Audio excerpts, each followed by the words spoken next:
শুরু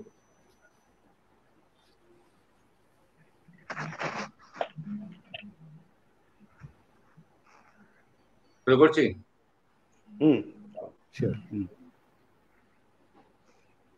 নমস্কার, শুভ সন্ধ্যা। ভাষালিপির পক্ষ থেকে আয়োজিত কবিতা ও কথায় আজ দ্বিতীয় পর্ব।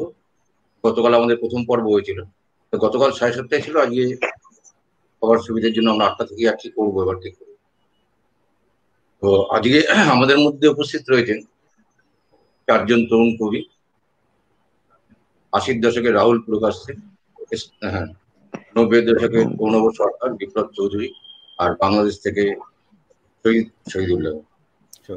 তো এই 4জন তাদের কবিতা পাঠ, তাদের জীবনবোধ, কবিতা বোধ, এগুলো নিয়েও বলবেন। তাছাড়া তো অবশ্যই কবিতা পাঠ। আর আমি এখানে খুব সঞ্চালক হিসাবে আসিনি, একজন কাউকে শুরু করতে হয়, তো ভাষাবিদ পক্ষ থেকে আমি এসেছি, শুরুটা করছি। আর কথাবার্তা পাঠ এরা নিজেরা করবে এবং সেইভাবে বাধাহীন ভাবেই আর কি এগিয়ে যাবে। কোনো নির্দিষ্ট নিয়ম মাফিক ওইভাবে নয় যে এর শুরু হলো শেষ হলো আরেকজন পড়লো এক একজন করে আসছে, এইভাবে নয়। একটা আড্ডার মধ্য দিয়ে এই পাঠ চলবে, এই কবিতা পাঠ, কথা, আলাপ আলোচনা, তাদের কবিতা অনুভূতি, কবিতা বোধ, এগুলো নিয়ে চলবে। তার সাথে কিছু তর্কাতর্কিও হতে পারে। যাই হোক, শুরুটা হোক। প্রকৃত ঐশ্বর্য যার রয়েছে সেই একমাত্র প্রকৃত বৈরাগী হতে পারে। প্রকৃত ঐশ্বর্য যার রয়েছে সেই প্রকৃত বৈরাগী হতে পারে, এটা আমাদের একটা পুরনো কথা ছিল। তো এই যারা সৃষ্টি করেন, তারা ঐশ্বর্যশালী হন বলেই তারা সৃষ্টি করতে পারেন। সেই সৃষ্টির মধ্য দিয়ে তাদের যে ঐশ্বর্য, ভেতরের ঐশ্বর্যটা, সেটা আমরা দেখতে পাই। যে 4জন তরুণ রয়েছেন, বিভিন্ন সময় বিভিন্ন কবিতার মধ্য দিয়ে, তাদের আলাপচারিতার মধ্য দিয়ে তারা নিজেদেরকে সেটা প্রমাণ করতে পেরেছেন।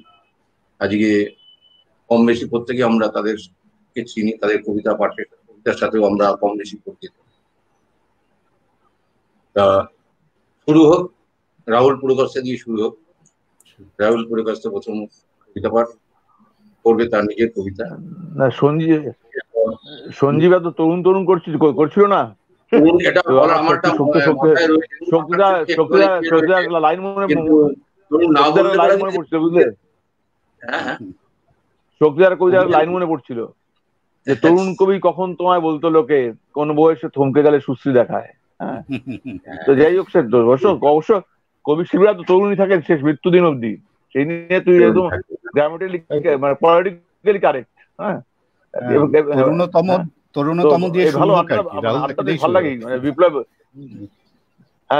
বিপ্লবকে দিয়ে শুরু হোক। বহুদিন পর বিপ্লব দেখা হলো, বহুদিন পর বাদে। লোকে ইয়েতে দেখবো, ফেসবুকে দেখি। বিপ্লব দিয়ে শুরু হোক। শুরু করো। তারপর কবিতা বলবো তো, হ্যাঁ হ্যাঁ,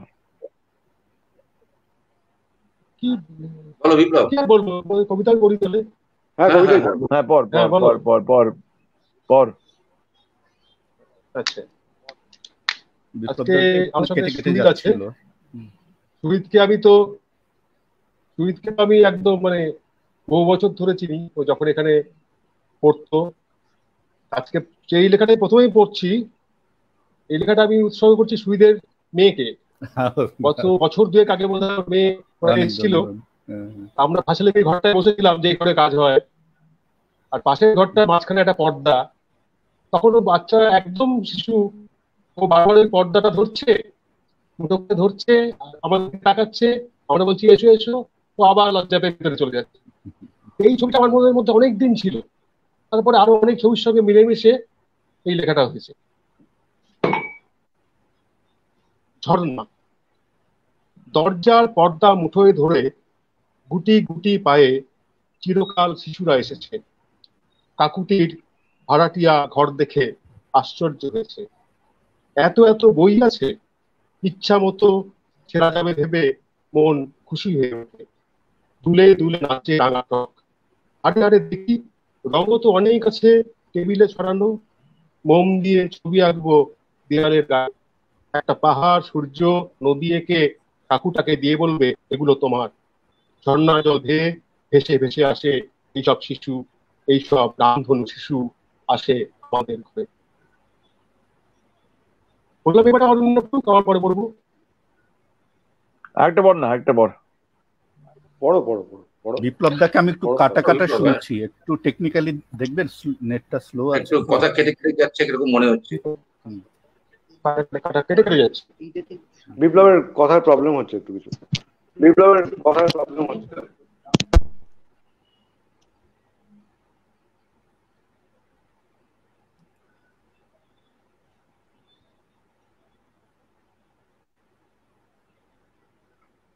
একটা যান্ত্রিক কোনো অসুবিধা হচ্ছে বোধহয়।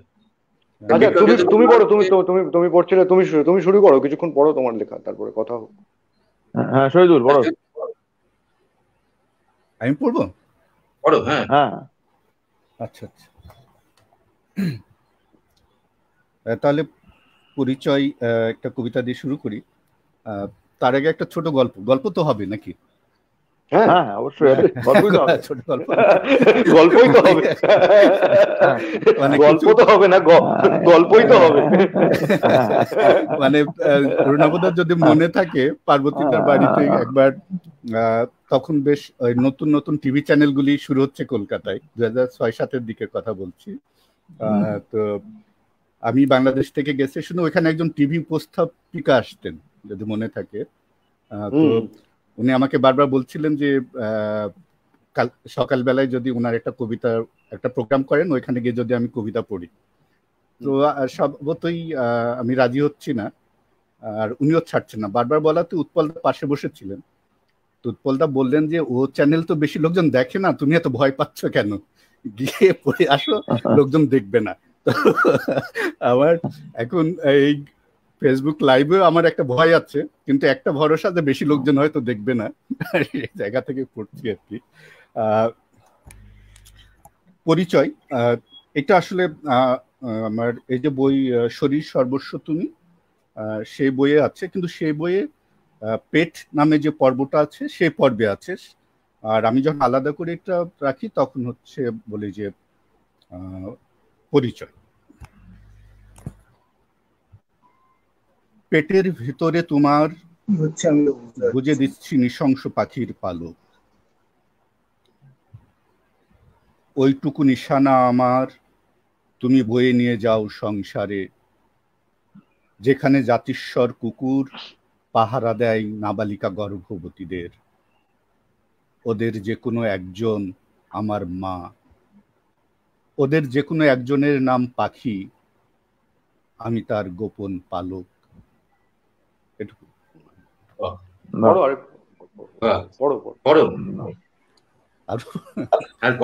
একটা পড়ে।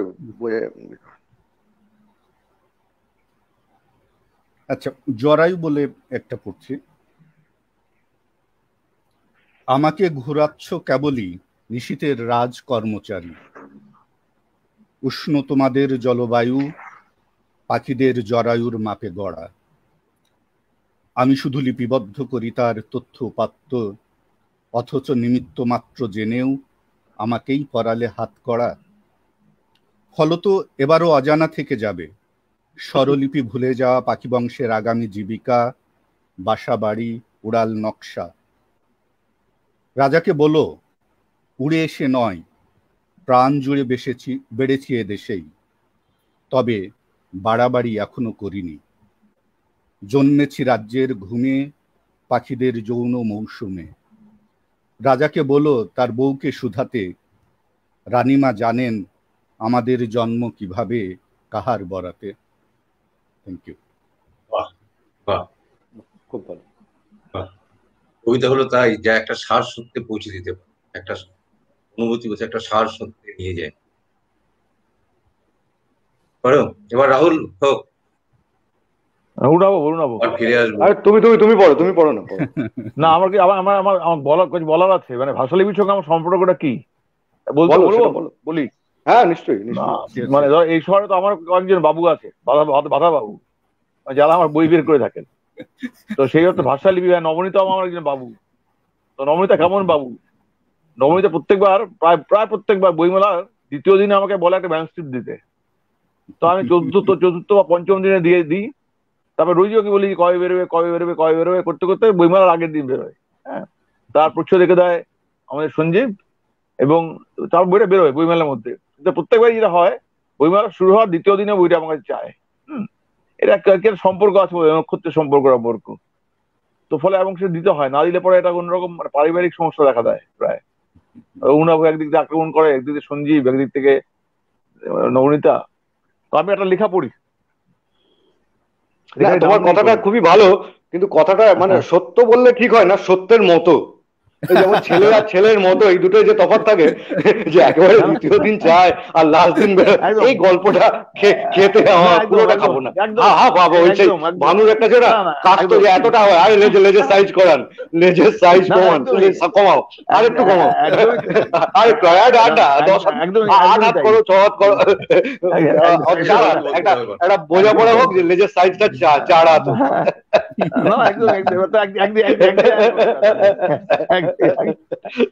না আমি জানি বলে কিছুটা আমি জানি, সবটা জানার কথা না, যতটুকু আমি জানি তাতে। একটা লেখা পড়ি। নিশিগ্রাম শেষ হলো, নিশিগ্রাম শেষ হলো, শুরু হলো আরেক নিশার। সাইকেল থেকে নেমে কিছুটা এগিয়ে আসি, অলিগলি জানতে চায় নাম ও সাকিন। আমি হাসি। একটি শ্রাবণ বিন্দু মনে হলো গড়িয়ে গড়িয়ে গেল 3তলা বাড়িটির দিকে। কে থাকে এই বাড়িটিতে? কোন কন্যে, কোন জাদুকর? আমি জিজ্ঞাসা করি, জানতে চাই রহস্য কোথায়। বৃষ্টি নামে, আমার জিজ্ঞাসা ভেসে যায়। তুমি টের পাও, তুমি বোঝো এই উপনিবেশের ভাষা, বাকচতুরালি? অধীনতা বোঝো তুমি কত গ্রহণীয়? রাঙা নাও ভেসে যায় বর্ষার জলে, তাকে তুমি কাছে টেনে নিও। খুব ভালো, পড়ো, আরো পড়ো পড়ো পড়ো রাহুল, পড়ো। তুমি যে নতুন কবিতাটা আবার পড়ো না, সেদিন শুনলাম। এটা নতুন ছিল। আচ্ছা, নাস্তিক রক্তের গন্ধ তুমি বোঝো, তুমি তাকে দাও ভালোবাসা। গুঁড়ি পথে কিছুটা এগিয়ে আমি স্পর্শে পাই বুনো চাঁদ দোলে। ঈশ্বর শব্দের মধ্যে টের পাই জনপদ, সংলাপ ও দাঙ্গার আগুন। আগুনে আহত তুমি, তুমি পুরাতনী। আগুনের ধারে বসে তুমি আমি কথা বলি, কথা বলি সম্পর্কের, কথা বলি সন্ত্রাসের। আমার মায়ের ভাষা আমাকে জড়িয়ে রাখে। কাঠের গৌরাঙ্গ তুমি, আমি প্ররোচনা। অসম্ভব। এটা আরেকটা বসে এসছে না। না পড়ো না, মুডটা তৈরি হচ্ছে না, পড়তে হবে না। তুমি ডাকো, আমি অবেলায় স্নান সেরে আসি। ভাঙা পথে ফেলে গেছো রিক্সার টায়ার, তারা জলে। সংঘর্ষের কথা বলে, সম্ভাবনারও। আমি পালিয়ে বেড়াই। ফসলের ক্ষেতে ফসল কাটার দিন এসে গেল, কোথায় লুকোবো তবে? ইঁদুরের গর্তে, পেঁচার কোটরে, চাঁদের গহ্বরে। বাতাস আমাকে ডাকে, যেভাবে ডেকেছে আগে তরাই জঙ্গলে। ফোঁটা ফোঁটা রক্ত বাতাসের গায়ে, শুকনো চিহ্নিত। আমি নাম ধরে ডাকি, সাড়া দেয়। কোথায় লুকোবো আমি তাদের সুধাই? কাক ডাকে, ভোর হয়ে এলো পুনরায়। বাহ, ব্যাস, অন্য কিছু চলে কথা বলো। অর্ণব এবার শুরু করে, বলো অর্ণব। বিপ্লবের মধ্যে কোনো অসুবিধা হচ্ছে? বিপ্লব এখনো। আচ্ছা, তার আমি পড়ি একটা লেখা। এটা আমার একটি বই থেকে, ঠিক আছে, কচুরিপানার ভেলা থেকে পড়ছি। এক মিনিট, শোনা যাচ্ছে বিপ্লব? এটা কিছু বলো তো। কথা বলো একটু, তাহলে বুঝতে পারো, একটু বলো, নাহলে পরে বুঝতে পারছি। শুনতে পাচ্ছ? হ্যাঁ হ্যাঁ, ঠিক আছে, ঠিক আছে, ঠিক আছে, শুনতে ঠিক পাচ্ছ? আছে। হ্যাঁ এবার শোনা যাচ্ছে, ঠিক শুনতে আছে। পাচ্ছ তো? না অন্য শুরু করো। হ্যাঁ ঠিক আছে। আচ্ছা, লেখাটার নাম হচ্ছে মেয়েরা গাইছে। মেয়েরা গাইছে রবীন্দ্রসঙ্গীত, কোনো অনুষ্ঠান খুব কাছে। আমি শুধু মধুবিদ্যা শেখার উদ্দেশ্যে এসেছি এখানে, পূর্বে সমুদ্রের তীরে। আমাদের ধন দাও আর স্বাধীনতা, যেখানে জলের প্রান্ত আকাশ ছুঁয়েছে। এই আমার বুক আচ্ছাদিত থাকে, নখ ও দংশন চিহ্ন ব্যতীত অন্য চিহ্নহীন, অধিক উজ্জ্বল, অশরীরী। বন্ধনীর ছাপ স্পষ্ট হয় উন্মোচনেও। আজ সূর্যালোকে উপকূলে খুলে দিলাম যা কিছু আবরণ। আচ্ছা, আরেকটা পড়ি। হ্যাঁ, আর বড় বড়। আচ্ছা, এটা বিশ্ববিদ্যালয় থেকে একটা লেখা পড়ি।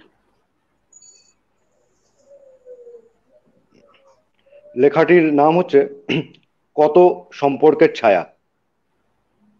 দিদি বলছে আমাকে বলেই দেখতিস, তারপর হাত দেয় ব্লাউজে, এক এক করে হুক, খোলা স্তন, কালো কেন্দ্র, বেদনার্ত মুখ। ওফ, এই স্বপ্ন। আমি রওনা হই। পথে পড়ে মরা গরু, দুপাশের ক্ষেত, জলাধার, সূর্যাস্ত, সূর্যোদয়, মেঘের মিনার। মানুষ কর্মরত, অলস ও বেকার। প্রচুর গাছপালা, ঘাস, মহিলাদের বর্জ্য। কত সম্পর্কের ছায়া মারিয়ে এলাম দিদি। এবার সঞ্জীব আর কেউ পড়ি এবার। ঠিক আছে, পড়বে এবার।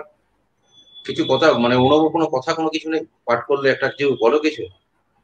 না, কি আর বলবে, পড়া হোক, পড়তে পড়তেই কথা আসবে, উঠে আসবে নানা কিছু কথা তো আসবে। আমরা হলো বিপ্লব বললো, কিন্তু আরেকটা পড়ুন। প্রবলেম হচ্ছিল বিপ্লবের শব্দের, মানে আওয়াজটা শোনা যাচ্ছিল না। বিপ্লবের একটা, হ্যাঁ এখন শোনা যাচ্ছে। বিপ্লবের একটা পড়ুন, তারপরে একটু অন্য কথার দিকে এবার একটু যাই, আবার পাঠের মধ্যে আসবো। যে লেখাটা পড়বো, শোনা যাচ্ছে? শোনা যাচ্ছে। আশা, কাজ করি ফলের আশায়, প্রচন্ড গরমে জল দিই গাছের গোড়ায়।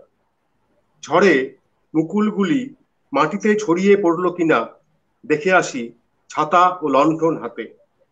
ভোর থেকে কাজ করতে করতে দুপুর ক্লান্ত হলে বসি তার ছায়ায়, বিস্তীর্ণ ঘাসের আসন। শক্ত ডালে দড়ির দোলনা টাঙিয়েছি, পাড়ার বাচ্চারা সেই টানে আসে। একটি গাছের জীবনের ওপর কীট পতঙ্গদের বহুবিধ আক্রমণ আমি লক্ষ্য করি এবং সাধ্যমতো প্রতিরোধের চেষ্টা চালাই। যখন সে শিশু ছিল, ওর চারপাশে বুনে দিয়েছিলাম বাঁশের বেড়া। বড় হয়েও সে আমাকে বলেনি। আমি জানি গাছ মানুষের সঙ্গে কথা বলে, মানুষেরা কথা বলে গাছের ভাষায়। সে আমাকে ফল দেবে জানিয়েছে এমনই এক আলাপচারিতায়।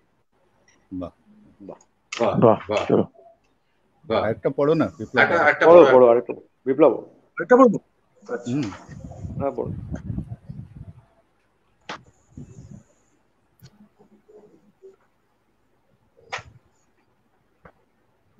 যমুনার জল, প্রেম কি পাবো না? না অঞ্জনা, তোমাকে আমি এই প্রশ্ন করছি না। যাজ্ঞসিনী সোমলতা তোমাদেরও নয়। তবে কি ফুলের সুগন্ধ অথবা পাতার মর্মরে সব কৌতূহল রেখে যাচ্ছি আমি? তোমাদের সমস্ত অনুমান ও সংশয় ভুল হয়ে যাবে। আজ এই মর্মভেদী জিজ্ঞাসা একমাত্র নিজের কাছে একান্ত আমার। কিন্তু সেখানেও আমি কত অসহায় দেখো পশ্চিম বিকেল। উত্তরের নিতান্ত অভাবে নতমুখ বসে আছি একটি গাছের গোড়ায়। সদ্য নিড়ে ফিরে আসা পাখিরা আমাকে এবার ফিরে যেতে বলছে লোকালয়ে। ফিরে যেতে আমিও তো চাই, ফিরে যাব বলে দাঁড় করিয়ে রেখেছি যে রিক্সাটিকে, তার চালকও তো বলছে সে কথাই, অব চলিয়ে বাবু, রাস্তা বহুত আন্ধেরা হ্যায়। তার কথায় ভাঙে ঘোর, হেসে উঠি, যেন উত্তর পেয়ে গেছি মনে মনে। যে অন্ধকার, সেই কথা আমিও তো জানি, তবু কেন কিছু খুঁজতে এসেছিলাম, আর এখনো চলেছি খুঁজে, সেই নিয়তির নির্দিষ্ট কোনো কারণ জানি না। কাকে বলে প্রেম, লিখতে অক্ষম তার সংজ্ঞা ও সংবেদ, তবু কেন অন্বেষণে সেই নিরাকার, না অঞ্জনা তোমাকে নয়, মালবিকা পারমিতা ফুল পাতা তোমাদেরও নয়, আমি এই প্রশ্ন আর কাউকে, এমনকি নিথর নিজেকেও আর কখনো করব না। হ্যাঁ, এবারে আচ্ছা, আমি একটু বলছি যে যে এখানে কবিতা পাঠ রয়েছে নিজের কবিতাই, কিন্তু তা সত্ত্বেও আমি এখানে দুজনকে জানি, রাহুল এবং সুরিত। এরা কিছু অনুবাদও করেছে কিছু কবিতা। তো সেখান থেকে তাদের অনুবাদ, কারণ যে কবি করছে সেই কবিতা পড়ে তার তো একটা অনুভূতি থাকে, সে তো একটা একরকম ভাবে ভাবনাবাদও করে, তার ভাবও তার মধ্যে থাকে। তো সেখান থেকে দাঁড়িয়ে আমি বলবো যে তারা যদি তাদের সেই অনুবাদে থেকে যদি কোনো কবিতা পড়ে যদি আমাদের শোনান। আমার কাছে অনুবাদের বই নেই, আমার অনুবাদের বই ভাষা লিপিতে পড়ে আছে। আর আমি যতদূর জানি যে অনুবাদ নিয়ে আরেকদিন বসার কথা আছে। হ্যাঁ, অনুবাদ নিয়ে হবে, এটা নিয়ে রয়েছে তারা যারা করছে। তবু আসলে অনেকেই তো দেখছে। আমার এখানে প্রশ্ন আছে একটা, সেই যে আমরা এখানে যে চারজন আছি, আমাদের চারজনই বোধহয় বইয়ের প্রচ্ছদ সঞ্জীব করেছে না? সঞ্জীব, হ্যাঁ, সঞ্জীব সেই ওই প্রচ্ছদ করার সময় তুমি কবিতাগুলিকে কিভাবে অনুবাদ করেছো? প্রচ্ছদ একটা অনুবাদ মাত্র ধরি। একটা পুরনো একটা ঘটনার কথা শুরু করা যায়। হ্যাঁ, বলো না। একটি তরুণ ছেলে তখন ইউনিভার্সিটিতে পড়ছে। তো সে একদিন সেই ইউনিভার্সিটির যে ডিনকে দাঁড়িয়ে হঠাৎ একটা প্রশ্ন তার দিকে ছুড়ে দেয়, মশাই আপনারা চুপ করুন, পৃথিবীতে যা কিছু সৃষ্টি হয়ে রয়েছে আপাতত আমাদের 30 বছর আমাদের কোনো পাঠ, কোনো লেখা, কোনো সৃষ্টি, কোনো কিছু না করলে পরে কোনো কিছু হবে না। এই পাঠগুলো আমরা আপাতত করি, 30 বছর কাটুক, তারপর সেই পাঠ যখন আমাদের একটা দূর অব্দি সম্পূর্ণ হবে আমরা আবার ফিরে আসবো লেখায়। কোনো দরকার নেই, ঠিক আপনার যে লেখায়, আপনার যে ছবিতে, আপনার যে কবিতায় যে সই করে তার কোনো দরকার নেই, তার কোনো দরকারই নেই। ঠিক যেমন ভাবে কোন একজন বৌদ্ধ ভিক্ষু সে যখন উচ্চ একটা মন্দির সে যখন নির্মাণ করে, যেখানে তার কোনো সই থাকে না, তার সৃষ্টিটাই তার সই হয়ে থেকে যায়। সেদিনকে সেই অধ্যাপক, সেই ডিন উত্তর করে দিয়েছিলেন, হয় তুমি ক্যালাস, অথবা তুমি নিষ্ঠুর, অথবা তুমি কোনো বুদ্ধিমান কেউ, আমি তোমাকে চিনি না। এই জায়গা থেকে বলছি, পরবর্তীকালে আমার ভাবনা চিন্তা অনেক কিছুই ভাঙে, আবার অনেকেই তার সাথে যুক্ত হয়। ঠিক যেমন ভাবে যুক্ত হয় আমি দেখেছি যে এই সময় দাঁড়িয়েও অনেকেই যেমন তারা লেখালেখি করছেন আজকের এই সমাজ গতি প্রকৃতি ইত্যাদি নিয়ে, কিন্তু তার থেকে অনেক বেশি লেখা চলে যে লেখা কোনো একটা সার সত্যে নিয়ে পৌঁছে দিতে পারে না। ফলে পাঠক হিসাবে ফিরে যাই আমি আবার পুরনো সেই জায়গায়। আমি পড়ছিলাম কিছুদিন আগেই আর কি, একটা শুরু করেছিলাম বড় একটা উপন্যাস, মাই নেম ইজ রেড, অরণ পমকের লেখা। সেই যে প্রথম যে লেখার প্রথম যে প্রথম যে 6টা পাতা পাগল হয়ে যেতে হয়। এই কারণের জন্যই বলছি যে আমি এই মুহূর্তে আমাদের এখানে অমুক অবশ্যই অনেক বড় মাপের একজন, আমি সেদিক দিয়ে যাচ্ছি না। সেই চেষ্টা, সেই তার যে ইচ্ছা বা সেই বিশ্বাস আমি যেন এই মুহূর্তে হারিয়ে ফেলছি আমাদের এখানে।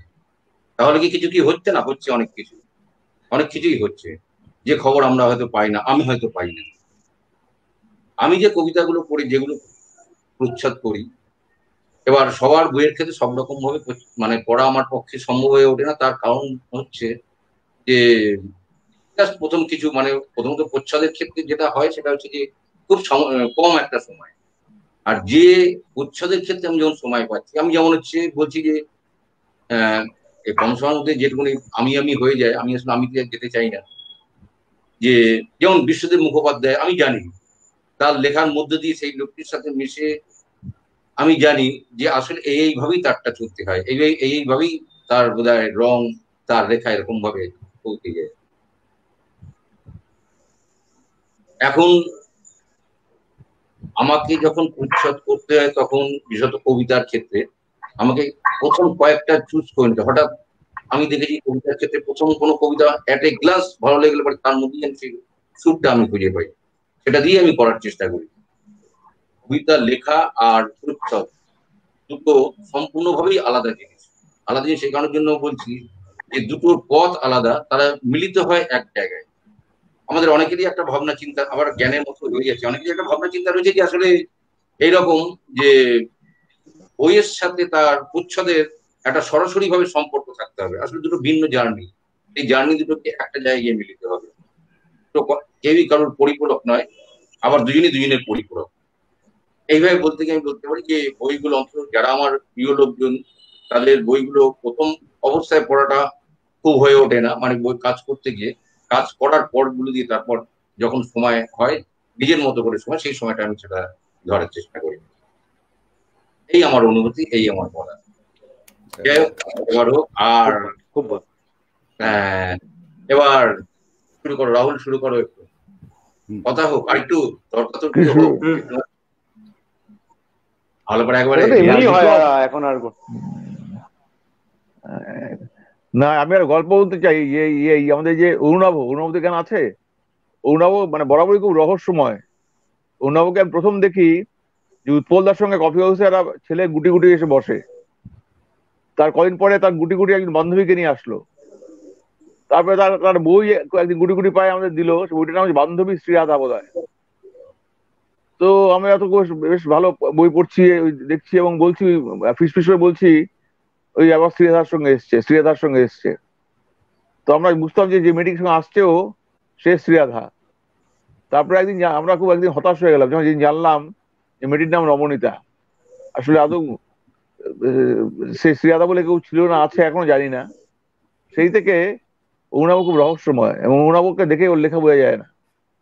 এত নিবিড়, এত এক ধরনের প্রবঞ্চনাময়, এবং এত এত যৌন ইশারাবাহী।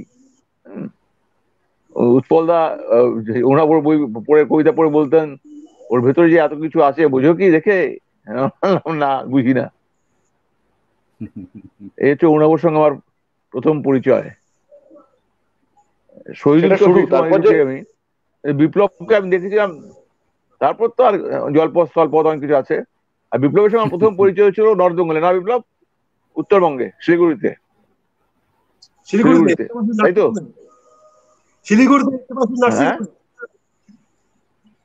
নার্সিংহোমে একজন ডাক্তারবাবু ছিলেন। হ্যাঁ, শিলিগুড়িতে এক ডাক্তারবাবু ছিলেন, তার নার্সিংহোম ছিল। হ্যাঁ, সেই নার্সিংহোমে উনি কবিতা পাঠের আসর করতেন এবং লুচি খাওয়াতেন। তো সেখানে আমার সঙ্গে প্রথম দেখা বিপ্লবের। তারপর তো অনেক গল্প, অনেক কিছু, নানা পথ পেরিয়ে আর আমার সাথে বিপ্লব অনেক লড়াই করেছি। তোর সঙ্গে ঠিক মনে পড়ে না। তো আমাকে তোর মনে পড়ে যে একজন রিক্সাওয়ালা একজন আমাকে বলেছিলেন যে আপনি ওকে চেনেন? আমরা হ্যাঁ চিনি। বলে দাদা দারুণ। তো আমি কি করে, দাদা নেশা করে? বলে না না, অসম্ভব, ভগবানের মতো একদম চুপচাপ পাড়ে থাকে, চুপচাপ বাড়ি থেকে বেরোয়, চুপচাপ অফিস যায়। তো এরকম ছদ্মবেশ তোর আছে, এটা জানি, যেটা ভালো লাগে। তোমার সাথে দেখা হয়েছিল এল9-এ, শোনো, এল9-এ বসার তোমার সাথে একজন রেলে চাকরি করতো, কি এরকম একজনকে তুমি নিয়ে এসেছিলে, খেয়াল করে দেখো তুমি। কোথায়? বিআইবি তোমার সাথে একবার। ও আচ্ছা, গ্রাফিক্সে ওখানে ছিল, এডিটিং ছিল বেলগুড়িয়াতে বিআইবিও একসাথে আমি ছিলাম, তুমি ছিলে, আমাদের সাথে ছিল। দোলের দিন বলে খেয়াল ছিল, খেয়াল নেই, বুঝলি? দোলের দিন বলে খেয়াল নেই, থাকার কথাও নয়।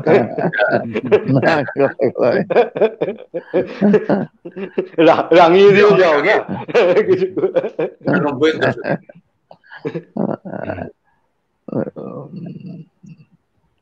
এই আর বলে এবার তো চলছে।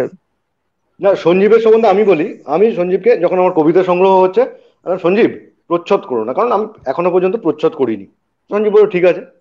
তারপর যখন বইটা বেরোলো, কয়েকজনকে দিয়েছি, প্রত্যেকে প্রথম প্রশ্ন করতো যে প্রচ্ছদটা কে করেছে। প্রচ্ছদের শিল্পীর নাম নেই, যার জন্য আমি পরে যখন ওই সঙ্গীহীন করলাম, আমি অন্তত রূপায়ণ বলে দাও, কারণ আমি নিজে যেহেতু প্রচ্ছদ দিইনি এখনো পর্যন্ত, কিন্তু ও এমন প্রচ্ছদহীন প্রচ্ছদ করে দিল যে আমার বই তো গেলই চাপা পড়ে, সবটাই ওই প্রচ্ছদ কেন্দ্রিক হয়ে রইল। এই হচ্ছে সঞ্জীব।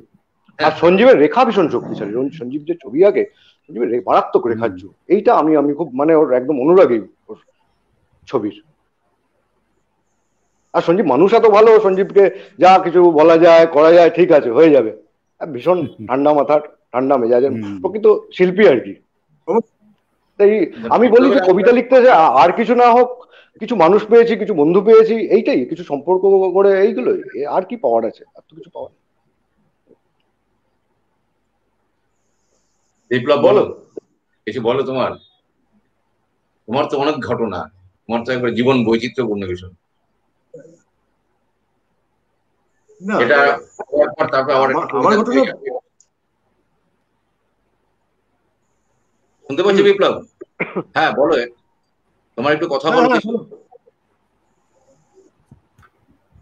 আমি তোমার প্রচ্ছদ প্রসঙ্গেই বলি যে মানে সঞ্জীব দা প্রচ্ছদটা যখন দেখলাম, আসলে এক প্রচ্ছদ মনে হয় যে যে লেখে, কবিতা লেখে, তার বই নিজের কল্পনায় থাকে যে আমার বইয়ের একটা প্রচ্ছদ এইরকম হবে বা আমি এইরকম লিখতে চাই।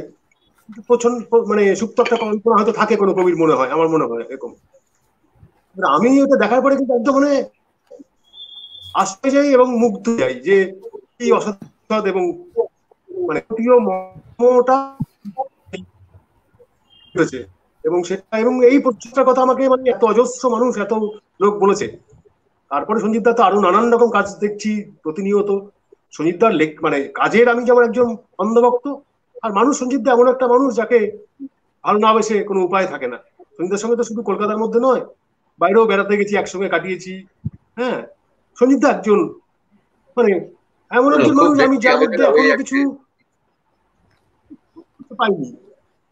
সব মানুষের মধ্যে তো কিছু না কিছু থাকে যে অমুকের ওই জিনিসটা ভালো লাগে না।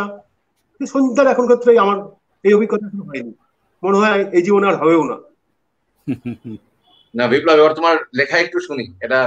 এটা অনেক দর্শক দেখছে নিশ্চয়ই, ভাবে যে নিজেদের পিঠ নিজেরা চাপড়াচ্ছে। সুইদের লেখা শুনবো না? তোমার কবিতা বলো। আমি এখানে একটা অভিজ্ঞতা বলি। সঞ্জীব বলছিল যে নিজেদের পিঠ নিজে চাপড়ানো। আমার মনে আছে একজন বিশিষ্ট কবি, ভীষণ আমাদের থেকে অনেক বয়স্ক এবং শ্রদ্ধেয়, তাকে ঘিরে একটা অনুষ্ঠান হচ্ছে। তিনি মঞ্চে বসে আছেন, তো যা প্রত্যেকে তার সম্বন্ধে বলতে উঠলেন। তারপর প্রথম যিনি বললেন ঠিক আছে, তারপর এক দুজন পর থেকে একজন কবি উঠে কাঁদতে শুরু করলেন, এবং তারপর ওখানে ওনাকে বসিয়ে রেখে যে উঠছে সে খালি কাঁদছে। আর মানে এই যে একজন জ্যান্ত মানুষকে বসিয়ে রেখে তার স্মরণ সভা হতে পারে, এইটা আমার একটা খুব অভিজ্ঞতা। তো যেটা সঞ্জীব বলার চেষ্টা করছিল, আমি সেটাই বললাম, সেটা না হওয়াই ভালো। বিপ্লব, এবার একটু কবিতা শুনি। বলো। বিপ্লবে একটা সাউন্ডের সমস্যা হচ্ছে, একটু সাউন্ডের সমস্যা হচ্ছে তোমার। হচ্ছে? হ্যাঁ, শোনা যাচ্ছে না? এখন শোনা যাচ্ছে? একটু কাছে, তুমি একটু মাইকের কাছে এসে বলো, তাহলে পরে।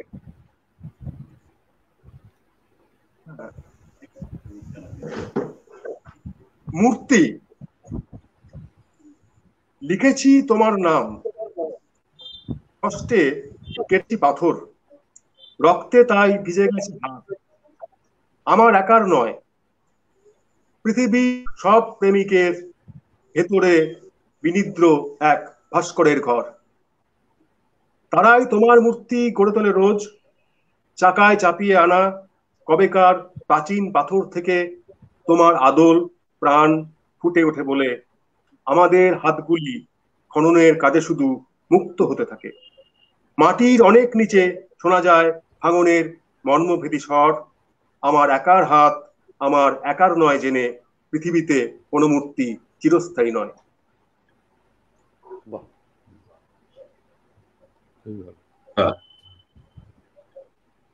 এবার আমরা একটু শহীদে ফিরে আবার আসবো। হ্যাঁ। আচ্ছা, এখানে একটা রিকোয়েস্ট দেখছিলাম জলপাই স্নেহ শর্করা বই থেকে পড়ার জন্য। আমি ওখান থেকে একটা কবিতা পড়ছি। কবিতাটার নাম শোয়া। এই রাত সমাধি শিবির, চলো শুয়ে পড়ি শীর্ষঘাতক। অস্ত্র জমা করো তার আগে, সরকার ঘুমাক শান্তিতে আর তার যৌথ বাহিনী। দারিদ্র রেখার নিচে ফুটছে যত অনড় কাহিনী, তাদের ভরসা দাও এক ফাঁকে। চিত্রনাট্য রেডি হয়ে গেলে ওদেরও হিললে হবে, ফ্ল্যাশব্যাকে গা ধুবে বস্তির রানী। এই রাত সমাধি শিবির, শুয়ে পড়ি মাঝখানে, এক পাশে ক্লাউন আর এক পাশে বেহালা বাদক।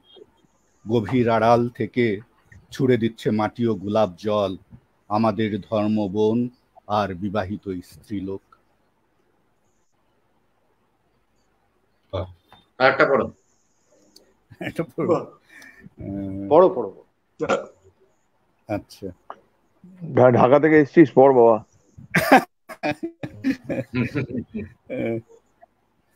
আচ্ছা, শুয়া যখন পড়েছি তখন ঘুমও পড়ি। অকারণ কান্নার ভেতর তুমি ছুড়ে দিয়েছ মৃদু কচ্ছপ। ভূগোল গোল হলো আরো এবং শান্ত। সীমান্ত রেখার দুপাশে দাঁড়িয়ে আছে বারুদ খেকো খোকাদের দল। ওদের গলার ভেতর টর্চ জেলে দেখো পরিপাকতন্ত্রের নিচে ঘুমোচ্ছে আগুন। খোকাদের পাথরের চোখ, পানি ঝরে তবু। এই সুসংবাদ দেবে বলে তুমি কাঁদতে কাঁদতে এসেছো এত দূর। সারা পথ তোমাকে সঙ্গ দিয়েছে কচ্ছপের স্মৃতি ও ভবিষ্যৎ। আমাকে দেখোনি তুমি। আমি ধীর, আরো ধীরে চলা শিখবো বলে স্তব্ধ ডোবার জলে ডুবে ডুবে কচ্ছপের ডিমের ভেতর ঘুমিয়ে পড়েছি। বাহ, খুব ভালো। এবার আমরা রাহুলে ফিরে যাই। হ্যাঁ, সুব্রত কুমার রায়, রাহুল পুরো কাছে অনুরোধ করবো তার শাসাঘাত তাৎকল থেকে কি অনুরোধ করবি? সুব্রত কুমার রায় শাসাঘাত তাৎকল থেকে। হ্যাঁ কুমার দেখছি, খুঁজতে হবে, খুঁজতে হবে। ঠিক আছে, তুমি তোমার মতোই বলো। অন্য লেখা পড়ি। নিচু হয়ে যাই প্রতিদিন, অন্ধের আলোয় জাগে পতঙ্গের গান আমি শুনি। আরো নিচে মহাকাশ, নক্ষত্র সকাল, যদি ডাকো সাড়া দেই। মৃত নগরের কাছে আশ্রয় চাইছি আমি। আমার জামার ছেঁড়া বোতামের ঘরে দেখো পশু লোম, পাখি ভস্য, মানুষের অতীত আহার। আহতের চিঠি আসে আহতের কাছে, আমি পড়ি। মনে হয় গ্রীষ্ম বাতাসের অভিপ্রায় আছে কিছু, যা আজও বুঝিনি ভঙ্গিমা সব বর্ণের রহস্য, সবুজ বিবর্ণ পোড়া রহস্যের ঘ্রাণ। আর কত নিচে গেলে কবিতা নাগালে পাবো বল আসমান। তোমার কবিতায় কিন্তু আসমান বারবার ফিরে ফিরে এসছে, নানা ভাবে এসছে। আমি বলছি না একটা অর্থে, এটা যারা তোমার কবিতা পড়েছে জানে, বারবার এসেছে, বারবার। আর আসমান আমার পুত্রের নাম, সন্তানের নাম। ওটাকে অনেক ব্যাপ্তিতে চলে গেছে। ছেলের নাম তো, মানে ওর জন্মের আগে এসছে, জন্মের পরে এসছে আর কি, জন্মের সময় খুব ভালো। এবং মানে অন্য জায়গায় মানে চলে যায় ইয়েতে। তোমার এতেও লাস্ট বইতে নিদ্রিত দর্পণে যে সেখানেও এসছে। হ্যাঁ, মেধার ময়ূর আজ উড়ে গেল জঙ্গলের দিকে। এখন সকাল, নিদ্রাহীন জ্যামিতিও উঠে আসে লেখার টেবিলে। হাই তোলে, ঠোনা মারে বাতাসের গায়ে। আমি হরবোলা, শেষ পৃথিবীর। পাখি ধ্বনি, পশু ধ্বনি, মধ্যরাতে ট্রেনের শীতকার ধ্বনি আমার গভীরে খেলা করে। জ্যামিতি শরীর থেকে তুমি হে কিশোরী চোখ মারো, ঠারে ঠোরে বুঝি তুমি প্রকৃত ছেনাল। ত্রিভুজ আমাকে বলে রহস্যের কথা। রহস্য রাস্তার শেষে কল্পনার টিউকল, রোদ গেলা পাটের দুপুর, তারা কথা বলে। নাগরিক ভাষাজান আকস্মিকতার গান শোনায় আমাকে, ফলে দেহ ভাঙে, আকৃতি বলয়ে ছিঁড়ে, জ্যামিতির বাহু ভাঙে বাতাসের ক্রোধে। জটিল বালুকা ঘড়ি, ভবঘুরে ক্ষত রিপু, কামনার স্বর, সময় শোনো হে শোনো, তুমি আমি মৃত্যু সহদর। খুব এই তোমরাও পড়। আরো হ্যাঁ অরুণাবদা আচ্ছা, আমি এই বান্ধবী শ্রীরাধা থেকে পড়ি। হ্যাঁ, প্রথম বই। হ্যাঁ এইবার লাইনে আয়। হ্যাঁ লাইনেই ছিলাম বাবা।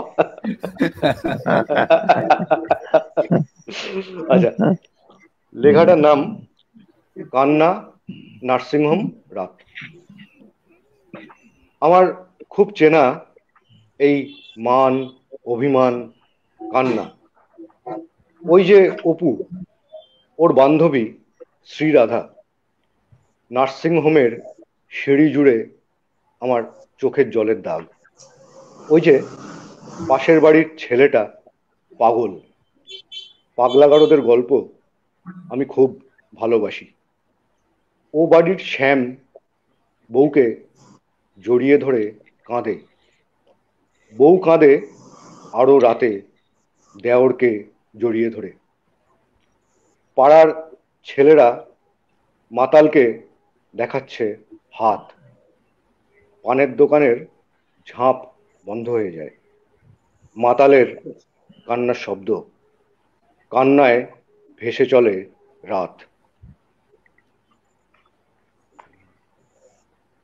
ঠিক আছে, এবার আর কেউ পড়ুক। পড় না। আচ্ছা, এইটা আমার এই সঙ্গীহীন বই থেকে পড়ি। এটা শেষ লেখা।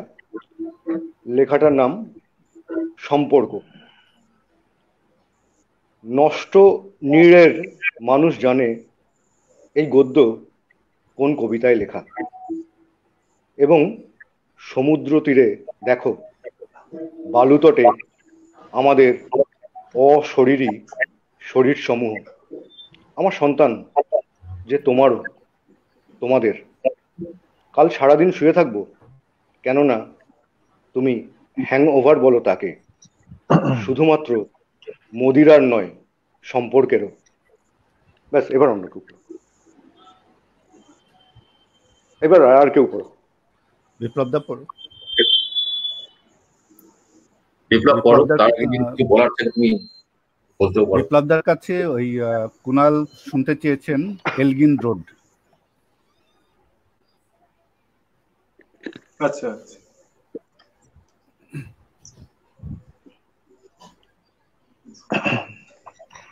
Elgin road. আয়ত্তে আছো তো সখা, আছো তো স্বাধীন। ভুল হয়ে গেছে। পর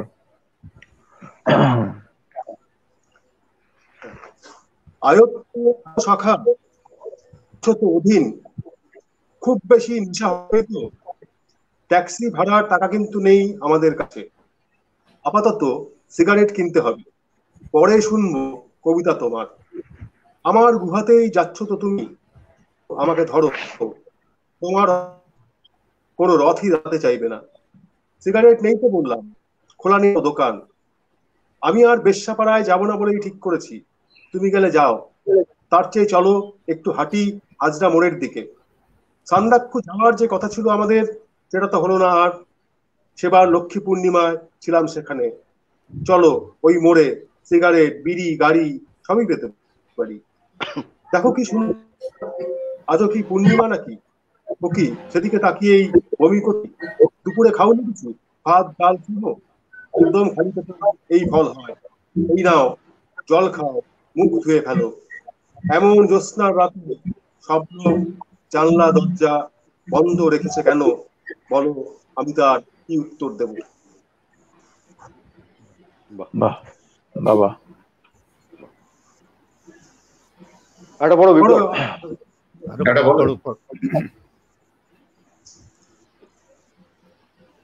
বিপ্লব আর একটা বলো।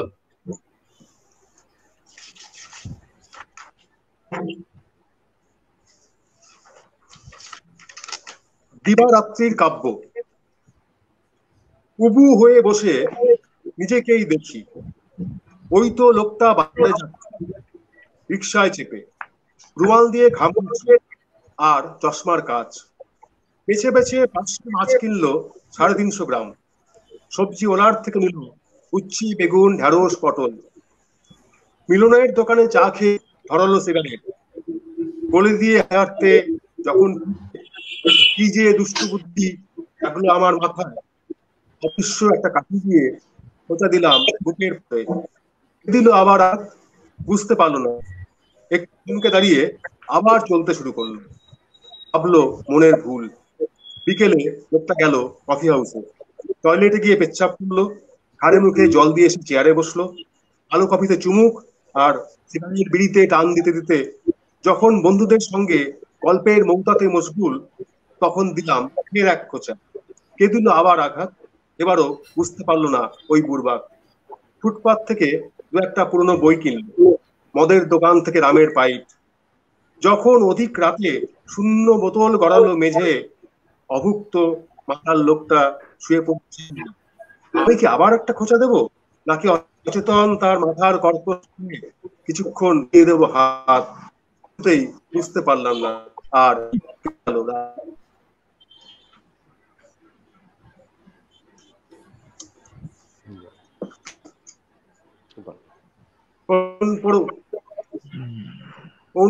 তুমি পড়ো।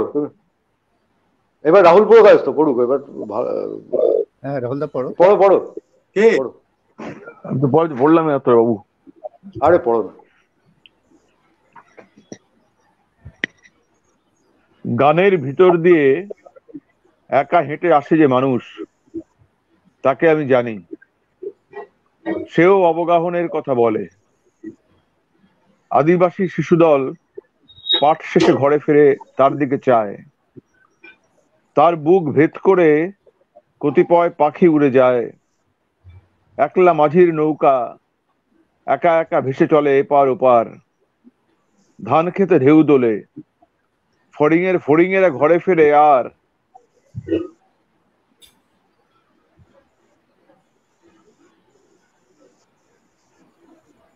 কি হলো, ফ্রিজ করে গেল? গাঢ় চাঁদের আলোয় অন্ধকারে হাত পাতে অন্ধ ভিখারিও, অন্ধকারে হাত পাতে অন্ধ ভিখারিও। যতটুকু দিতে চাও, চাঁদ কিংবা পাখি কিংবা নৌকা, তাকে দিও।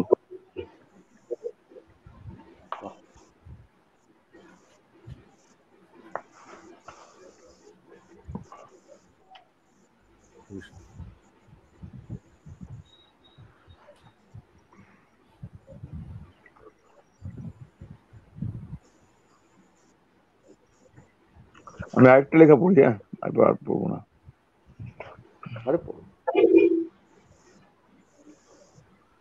বসি বাতায়নে, বাতায়ন বিগ্রহ অতীত। বর্ণ হত্যা জেগে আছে নিসর্গ গভীরে। যত ছলা ছলা কলা ভাষা বিলোপন, ওরি মাঝে ওড়ে পাখি, অন্ধ পাখি, ডানা ভাঙা বাদামি কেশর। ক্ষুধা ও ক্ষুধামন্দের অব্যবধানে দেখি পাখিটিকে ওড়ে ওরে উল্কা, তেজদীপ্তি, বিদ্রুপ পিপাসা, পিপাসার্থ কাব্যখানি, বর্ণখানি, জ্বলন্ত মাংসের পিণ্ড, লোকালোকচ্যুত, ক্ষিতিরেখা বজ্রযান। তুমি আমি অবাক আরোহী, নেশাচ্ছন্ন, বিভ্রমের দিয়ে হাতছানি, হন্তারক আমি তুমি দেখেছি নিজেকে লহু রাঙা। পাখি ওড়ে, তবু ওড়ে, অন্ধ পাখি, বাদামি কেশর, ডানা ভাঙা।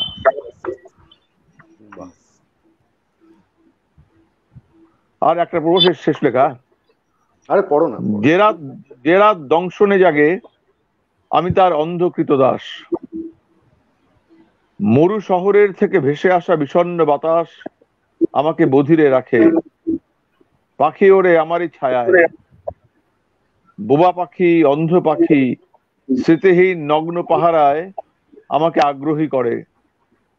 আগ্রহ মিলন ক্ষত, তপ্ত মনোরম, যে রাত দংশনে জাগে আমি তার বিদেহ সঙ্গম। সম্ভব। ব্যাস।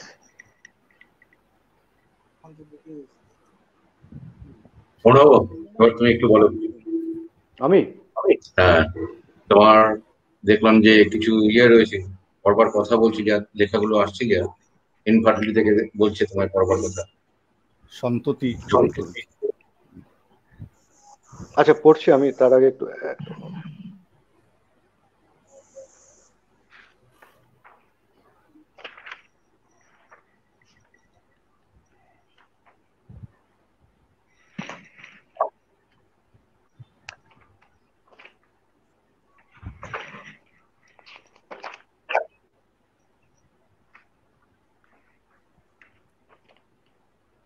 আচ্ছা, এটা আমি কচুরিপানার ভেলা থেকে পড়ি। লেখাটার নাম হচ্ছে আলাদা কিছু না। উড়ন্ত পাখির ডানা স্পর্শ করে নামিয়েছ নিচে, এবার তোমার স্বপ্নে এলাম যথেচ্ছ। বিস্তারিত কথা হলো নায়কের ভঙ্গি নিয়ে। নিজেও জানি না ঠিক কখন ধরেছে বুক আমার অভ্যস্ত হাত। গ্রীষ্মপ্রধান দেশের লোক আমি, মগ্ন হয়ে মুখ রাখি বুকে। তোমার দুস্তন শুধু অনুপ্রাস, যমক ইত্যাদি, আলাদা কিছু না। এলিয়ট রোড, গ্রান্ট স্ট্রিট পার হয়ে এসে পৌঁছলাম আমাদের অবৈতনিক প্রাথমিক বিদ্যালয়। গভীর রাতের গান আবার শোনালে কেন ভারসাম্যহীন। তোমার আঁচল ভিজে যাচ্ছে অঝোর বর্ষায়। এভাবে বাসন্তী রঙে প্রাণিত হলাম। আবার বন্যার জল শহরে ঢুকেছে। আমার কল্পনা থেকে জন্ম নিলে তুমি, তোমার কল্পনা থেকে আমি। এবার অন্য কেউ পড়ুক। বিপ্লব পড়ো বা শহীদুল্লাহ পড়ুক এবার। পড়বো? এখানে শহীদ পড়ছে। হ্যাঁ, আমার এক আমার খুবই প্রিয় কথা সাহিত্যিক লেখক মাসুমুল আলম দেখছেন, উনি একটা অনুরোধ করেছেন নীল দর্পণ কবিতাটি পড়ার জন্য, তো আমি একটু পড়ছি। নীল দর্পণ। নীল দর্পণের দিনে ওগো দিন, ওগো বন্ধু, ওগো দীন বন্ধু মিত্র, আমাদের ব্যক্তিগত নীল দর্পণের দিনে কেন যে আয়না ঘেমে উঠে, মেঘ ঢুকে পড়ে উপনিবেশে। বাষ্পের আড়াল সরিয়ে পড়তে হয় বিদেশি অক্ষর, নিরক্ষর বৃষ্টি পড়ে আয়নার ভেতর। অথচ বাইরে ভেসে যায় ঘরদোর, নকল দলিল আর ফ্যামিলি প্ল্যানিং এর হাসি। আমাদের পারের দয়াল ওই পারে নীল খেতে গড়াগড়ি খায়। তার ঘুম, ধুলো আর শ্বাসের মর্ম রেণু আমাদের গায়ে এসে লাগে। ওগো দিন, ওগো বন্ধু, ওগো মিত্র বন্ধু দিন, আমাদের ব্যক্তিগত নীল দর্পণের দিনে তাকে কেন কোম্পানি সাহেবের মতো এত ভালো লাগে? বারে বাহ, একটা পড়ো। পড়ো পড়ো। এটা হচ্ছে ভয় ও ভূগোল, একটা কবিতা। এলেম নতুন দেশে, এলেম নতুন দেশে রণপায়ে, রণাঙ্গনে রেখে এসেছি ধূর্ত প্রেমিকাকে। ভয় ও ভূগোল একসাথে শিখবে বলে সে পরিচর্যা করে মৃত সৈনিকের স্বপ্ন। স্বপ্নের ভেতরে ঢুকে সে ট্রলিং করে, পার হয় বালিয়াড়ি, নদী ও কাঁটাতার। সারা পথ তাকে পাহারা দিয়ে রাখে মৃত সৈনিকদের শিশ্ন। স্বপ্ন বলেই মনে হয় এসব বাস্তব। প্রতিটি উত্থিত শিশ্নের আলাদা নাম দেয়, ব্র্যান্ডিং করে। 303 লাইট মেশিন গান, 47 কালাশনিকভ। শুধু একটি শিশ্ন থেকে যায় নামহীন, দাঁড়াতে দাঁড়াতেও যেটি শুয়ে পড়ে নার্ভাস অনাথের মতো। আমার প্রেমিকা তাকে বড় ভয় দেয়, বলে মাইলস টু গো, বিশেষত পোপ যেখানে মেনে নিয়েছেন জন্মনিরোধ। ভয় ও ভূগোলের সাথে সে নীতিবাক্য রচে বেসুমার, আমি তার একমাত্র কুশমুগ্ধ মেসেঞ্জার, মুখ ও মুখর গুহার। ধর্মাবতার এলেম তোমার দেশে, ধরো আমি সেই শিষ্ণ আপাদমস্তক মৃত সৈনিকের, এসেছি তোমার দর্শনে। উত্থিত বন্দুকের ছায়ায় ভয়, ধর্ম ও ভুলের জঙ্গলে বীর্য ব্যতি রেখে একটু নিরিবিলি শুয়ে থাকবো বলে।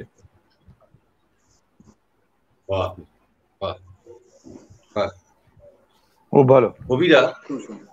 আমি একটু বলছি যে আমাদের এই কবিদের মধ্যে অদ্ভুত, মানে কবিরা হয় অনেক দূরদর্শিতা, অনেক দূর অব্দি কবিরা দেখতে পায়।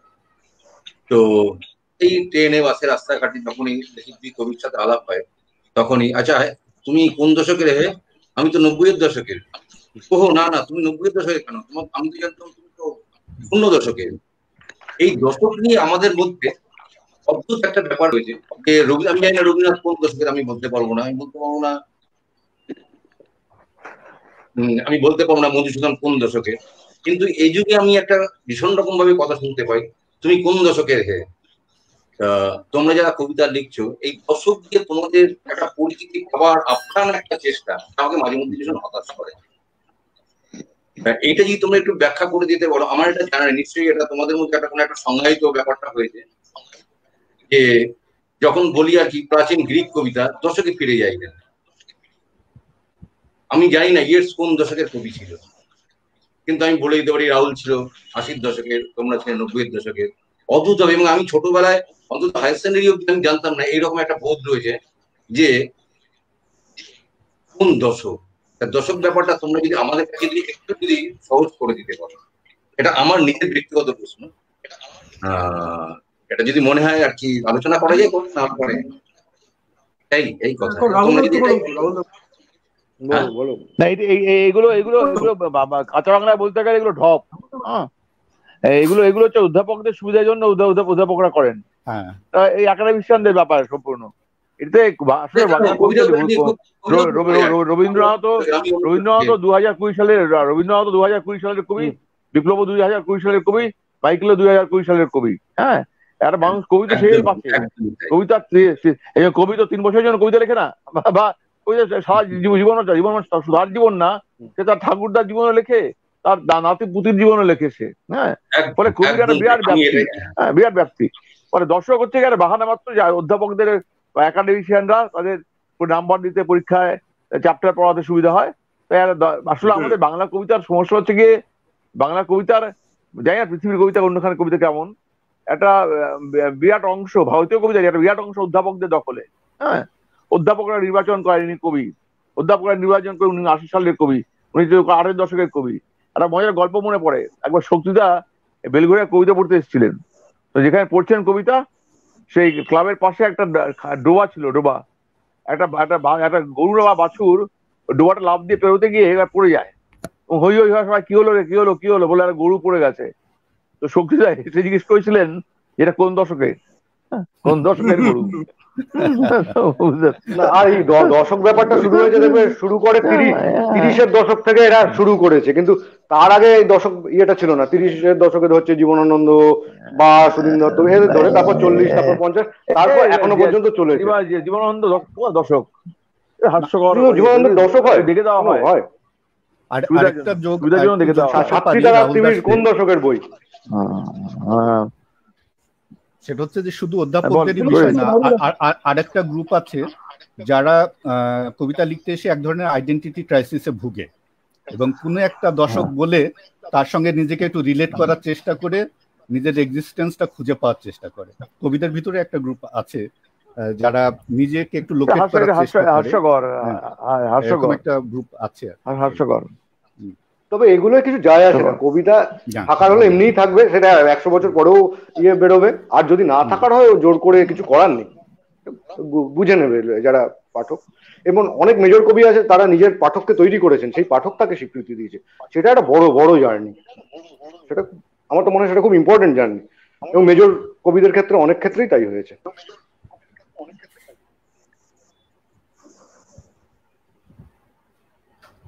হলো সঞ্জীব উত্তর? হ্যাঁ, আবার আসবে প্রশ্ন ভাই। শেষ হয়ে গেল নাকি? বিপ্লবের কবিতা পড়বার সময় একটা নতুন কবিতা শুনি বিপ্লবদের একটা প্রবলেম হচ্ছে, ঠিক আছে? অনেক মাঝে মধ্যেই অনেক কিছু শোনা যাচ্ছে না, অনেক শব্দই শোনা যাচ্ছে না। তো বিপ্লবকে বলবো যে একটু ঠিক করে তুমি যদি আরেকটা শোনাও, আরেকটা কবিতা তুমি যদি শোনাও, নিয়ে আমরা অন্য কারোর কাছে ফিরবো আমরা। তোমার শোনো, একটা দেখলাম যে অনুরোধ একটা আসলে যে তোমার ওই তোমার কাছে আছে কিনা জানি না এই মুহূর্তে, মত বলে যে তোমার বইটি ছিল, কাব্যগ্রন্থের ছিল, ওটা থেকে যদি সিন্ধু সমূহ থেকে অনুরোধ আছে, সিন্ধু সমূহ থেকেও তুমি বলতে পারো। সিন্ধু সমূহ থেকেও করেছি একটা।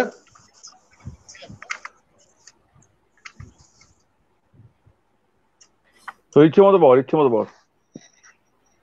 হ্যাঁ হ্যাঁ, মৌন শোনা যাচ্ছে? শোনা যাচ্ছে, শোনা যাচ্ছে। মৌন মৌন একদিন মুখর হয়েছিল, পাহাড় তলির সেই কবে ফেলে আসা গ্রামের কথা আমাকে বলেছিল, যেখানে কখনো আর কোনো দিন ফিরে যাবে না সে। গাঁজা চরসের ধোঁয়া আর তুষারপাতের আবহেই সে কাটিয়ে দেবে জীবনের বাকি কটা দিন। জটাজুট গোপ দাড়ি বেদ করে আমি তখন দেখতে পাচ্ছিলাম তার অতীত, কর্মঠা স্ত্রী আর নরম কোমল শিশু, কাঠের সুন্দর বাড়ি ও বাগান, মুরগি, শুয়োর, ঝুম চাষ। তবু কেন সাধনের হলো তার স্বাদ? উত্তর মেলে না আর। মুখর আবার মৌন হয়ে যায়, শুধুই ছিলিম জলে, মহিষ সিংহের কলিকায়, হিমালয় পর্বতের একটি গুহায়। বাহ বাহ। রাহুলের কাছে কি এই মুহূর্তে রয়েছে সামনে নেশা এক প্রিয় ফল? যদি থাকে ওটা একটু পড়তে পারবে। হ্যাঁ, শোনা যাচ্ছে না, বিপ্লবদা পড়ছেন কিন্তু শোনা যাচ্ছে না। নেশা এক প্রিয় ফল আমাকে নেই, নেই একটা অনুরোধ ছিল তো নেই। ঠিক আছে, বলো তুমি তোমার মতো পড়ো রাহুল।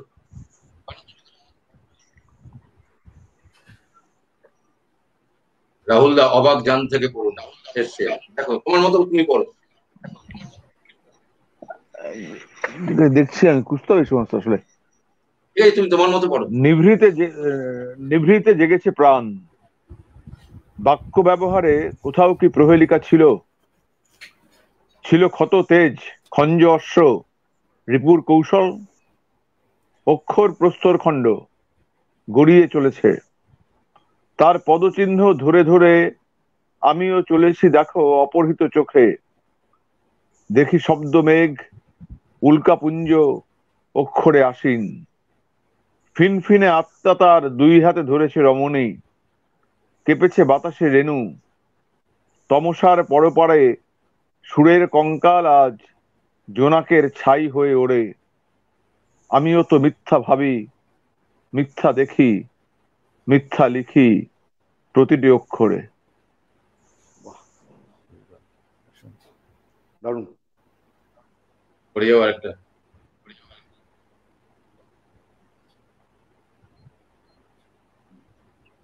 যা দেখছি তাকে তুমি সেভাবেই দেখো।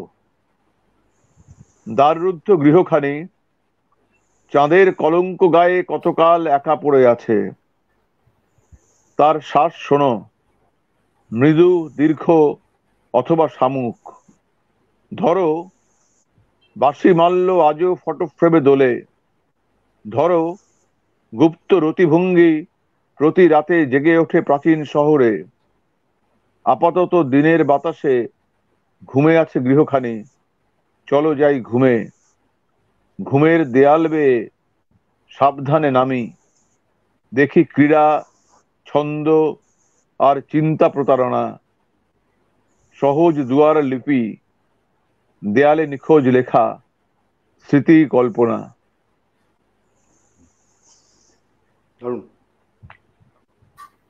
ব্যাস, এবার পড়কে পড়ো, অনেক বই পড়েছি। পড়ো পড়ো। রাহুলের কিন্তু একটা ক্ষমতা আছে, রাহুলের যে ক্ষমতাটা রয়েছে, ওকে কোনো কবির 2-4 লাইন বলে দিলে পরে পুরনো ফটাফট করে বলে দেয় ও কিন্তু। মারাত্মক, ওর পড়া ভীষণ।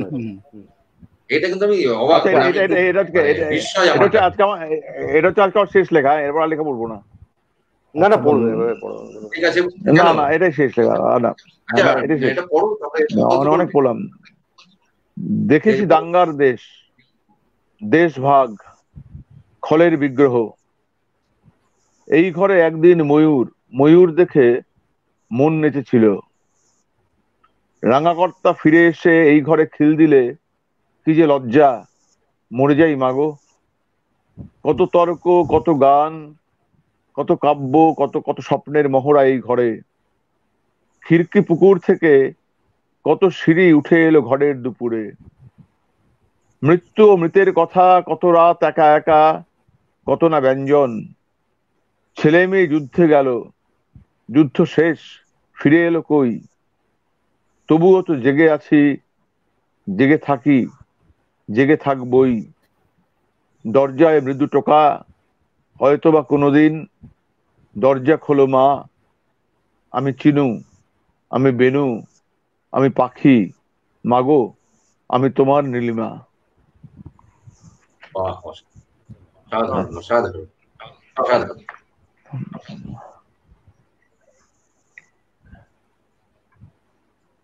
বলো এবার। চল পড়ো। আচ্ছা, আমি ইনফার্টিলিটি ক্লিনিক থেকেই পড়ি, কিন্তু শেষ লেখাটা পড়ছি না, কারণ ওটা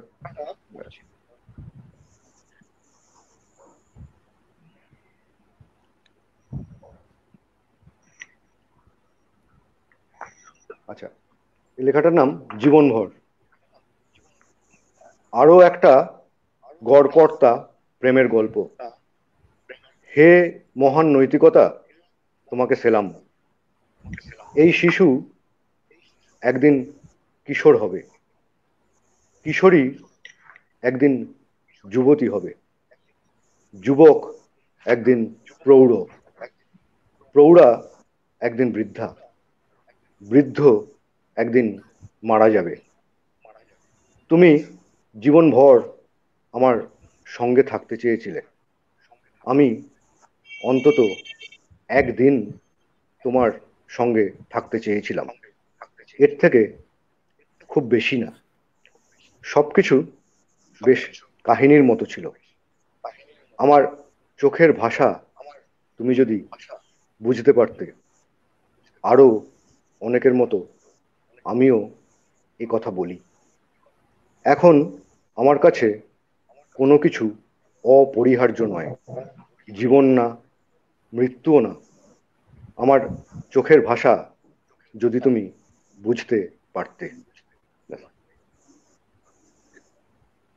এবার শহীদুল পড়ুন। আর একটা শোনা, তারপরে বিপ্লবের কাছে আসবে। শোনাবো আর একটা শোনা? হ্যাঁ ঠিক আছে, দেখছিলাম।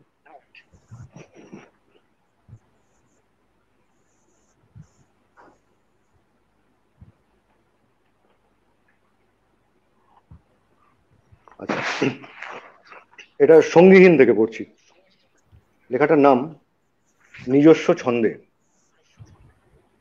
অনন্ত প্রেমের ঘ্রাণ নিয়ে এলো শরীর এবার। শুধু নক্ষত্রের নাম নয়, তার থেকে কিছু বেশি তুমি। একটু এগিয়ে দিয়ে আসি। আজ এসেছো গাড়ি ড্রাইভার ছাড়া। দেখো, ল্যাম্পপোস্টে আলো জ্বলছে না। জানি সামাজিক বিড়িরা।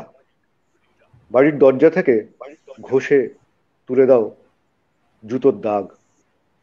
আমার সমস্ত সম্পর্ক চুরমার করে দেওয়ার বাসনা পোষণ করো ব্যক্তিত্বময়ী।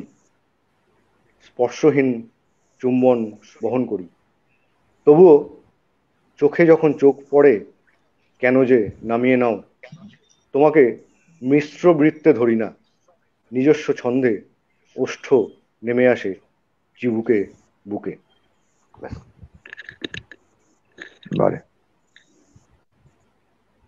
দেখেছো অরুণবাবু কত কিছু জানে।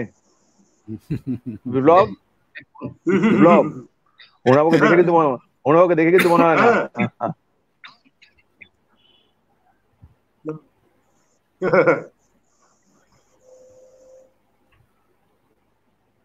বিপ্লব দা পড়ো। বিপ্লব পড়ো এবার। হ্যাঁ তুমি একটা পড়ো, তারপর পড়বো। শহীদ পড়বে।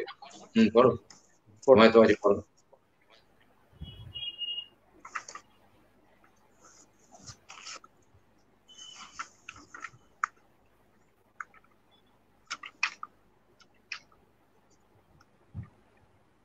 শারদিয়া,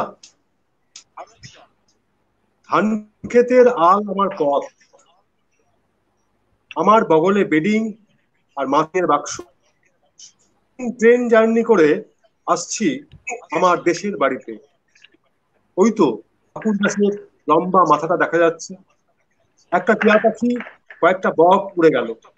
কাল থেকে দুর্গাপুজো শুরু, তাই প্রতি বৎসরের ন্যায় এবছরও আমি ফিরছি ঘরে। ওই কাশফুলের অঞ্চলটা পার হলেই বনবিবির টেরাকোটা মন্দির, তারপর কুলুং পাশ দিয়ে আধ ঘন্টার হাঁটা পথ। পথে পড়বে পুলকের চায়ের দোকান, সহপাঠী ছিল প্রাথমিকে। সেইখানে চা আর সিগারেট হবে। তারপর বাম দিকে নেমে যাবে একটা নীলমাটির রাস্তা, ইট পাশে শেফালির গন্ধে ঘেরা আমাদের।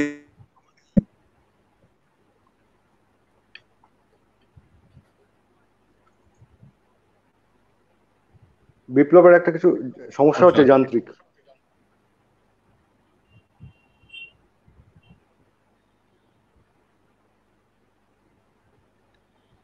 সমস্যা হচ্ছে যান্ত্রিক, সেটা করে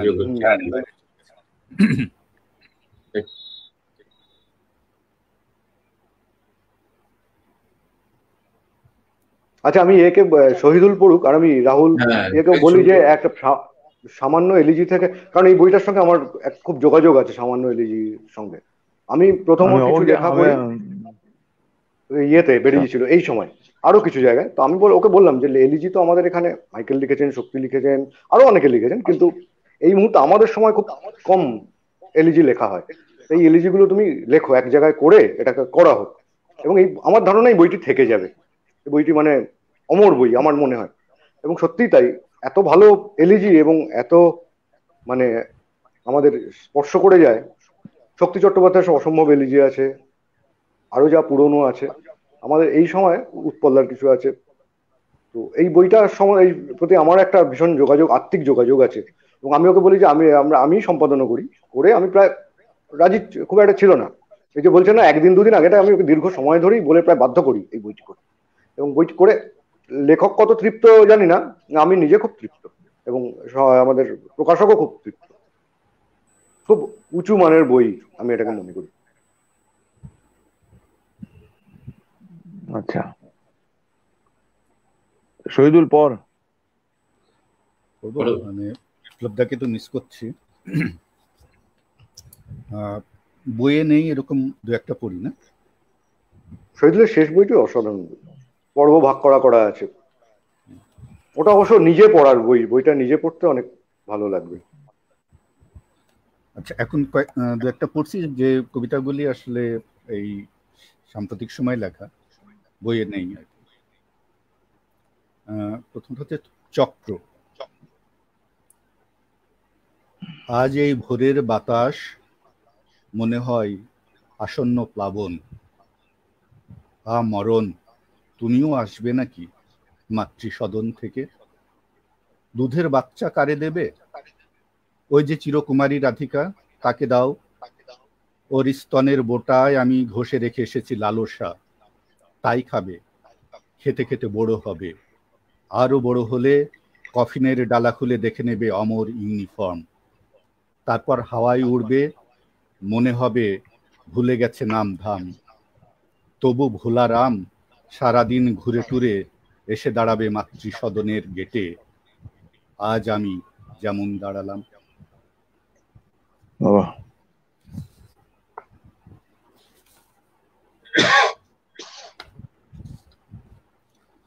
ন তৎপুরুষ একটা লেখা।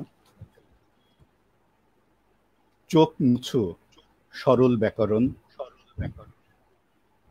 ভাষা বিভেদের দেশে জানি তোমার পৃষ্ঠা ছিঁড়ে নিয়ে গেছে বোবা বালিকারা। ওদের একজন আমাদের বোন। আমি বহুদিন ওর গুঙ্গানো গলার ভেতর জন্মাতে দেখেছি অকাট্য প্রবচন। তবে কথা বলে জেনেছি তোমার সাথে ওসব তোমার পাতে দেবার যোগ্য নয়। সেই থেকে কিছুটা তফাৎ রেখে তোমাকে লক্ষ্য করি।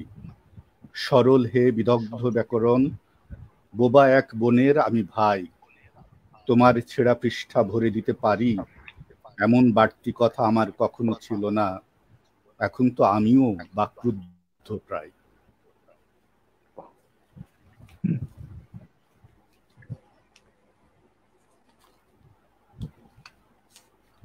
আসলে এই সময়ের কথা বলছিল শহীদুল, সময়টা এমন মানে ঝামেলার, এত খারাপ সময়ের মধ্যে দিয়ে যাচ্ছি, জানি না কি হবে সামনে, আমাদের বাচ্চাদের জন্য কি রেখে যাবো চারদিক থেকে। একটা তো এই ভাইরাস 100 বছরের মধ্যে আসেনি, চারবাস এটা তো মানুষের হাতে নেই, মানুষের হাতে আছে যা চলছে এই আবহ, মানে হানাহানি, মারামারি, দাঙ্গা হাঙ্গামা এবং হিংস্রতা। মানুষ ভীষণভাবে যেন হিংস্র হয়ে উঠছে, এবং যে বাঙালির যে পেলবতা ছিল, যে কোমলতা ছিল সবটা, এবং যে উইট ছিল, যে হিউমার ছিল, সবটা চলে গিয়ে একটা বিপন্ন মানে একটা অবস্থার মধ্যে দিয়ে যাচ্ছি। খুবই খুবই খারাপ সময়ের মধ্যে দিয়ে যাচ্ছি ভারতবর্ষ, এবং আমাদের সবটাই খুব মানে খারাপ লাগে যে সারা পৃথিবী আসলে সারা পৃথিবী। আমি একটা বই পড়ছিলাম তোমার, এই বইটা হচ্ছে the penguin book of migration literature. এইসব বই পড়লে না মানে বিপন্ন হতে হয়। আর একই সঙ্গে আমি পড়ছিলাম জানালায়, দেবাশিস দা একটা অভূতপূর্ব লেখা তুলে এনেছেন। সে একজন সাংবাদিক, সে সিরিয়া থেকে দলে দলে লোক কোথায় ইউরোপে যাচ্ছে সেই কাহিনী। সে পড়লে না মানে বিপন্নতা, মানে বিস্মিত হতে হয়। আমরা তো মানে আমাদের যৌবনটা খুব সেফ হ্যান্ডে কেটেছে, খুব মানে এইসব টানাপোড়েন ছিল না, কিন্তু এখন প্রৌঢ়ত্বে এসে বুঝতে মানে এই যেন আমরা নতুন নতুন বিপদের সামনে এসে উপস্থিত হচ্ছে। রাজনৈতিক বিপদ, সামাজিক বিপদ, তারপরেই যেগুলো আমাদের হাতে নেই, ভাইরাস টাইরাসের বিপদ। খুব খুব খারাপ সময়ের মধ্যে দিয়ে যাচ্ছে। এটা একটা খুব, জানি না,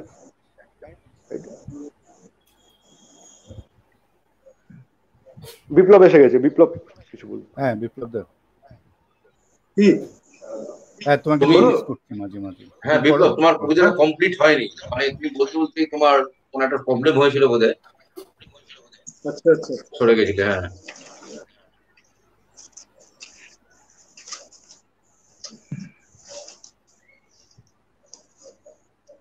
শারদিয়া শোনা যাচ্ছে? হ্যাঁ হ্যাঁ শারদিয়া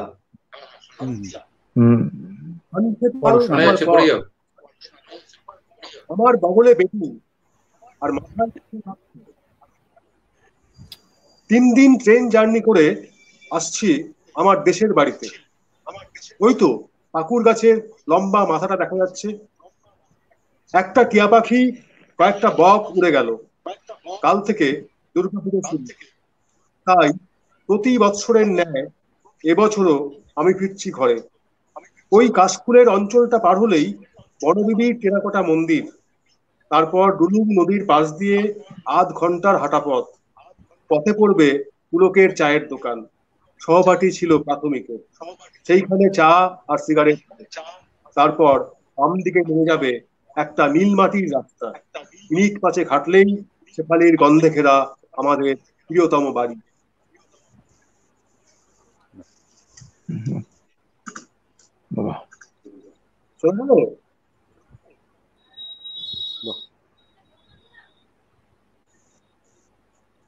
অভিনবর আগের কথা রেস ধরে আমি বলছি যে আজকে বাংলার, এবং সেটা কথা শুধু বাংলার নয়, ভারত এবং সারা পৃথিবীর এরকম একটা অবস্থা, এটা অস্থির একটা সময়।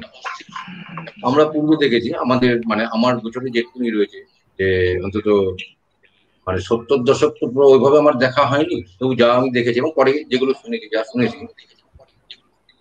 যে এবং তার আগেও যে 50-এর দশকে যেরকম ভাবে আমরা 50-60 যে সময় আমরা মানিককে পাই, ঋত্বিককে পাই, ওদিকে সাদাত হাসান মন্টুকে যেরকম ভাবে পাই, তার আগে তো আজকে এরকম একটা অবস্থায় আরো খারাপ অবস্থা হয়েছে, আরো খারাপ অবস্থা। সেখানে দাঁড়িয়ে আমরা যদি দেখি যে সেই যারা এই সৃষ্টির মধ্যে রয়েছে, তাদের কথার একটা মানে রয়েছে বা যার ব্যক্তি রয়েছে, সেই কথা বা সেই মানুষগুলো আমরা দেখতে পাচ্ছি না।